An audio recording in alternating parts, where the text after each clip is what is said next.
How to update FaceApp to latest version. First of all, open the Google Play Store on your Android device. Next, tap the search bar at the top and type FaceApp.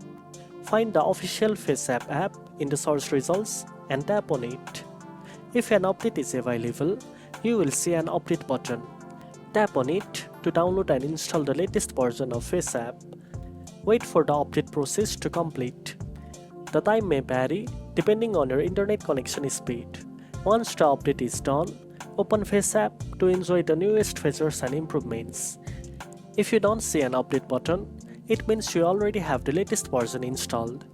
To make sure you always have the newest version, go to the Google Play Store settings and enable auto update for FaceApp. Now you know how to update FaceApp to the latest version. If you found this video helpful, don't forget to like, share and subscribe for more editing tips. Thanks for watching and I'll see you in the next one.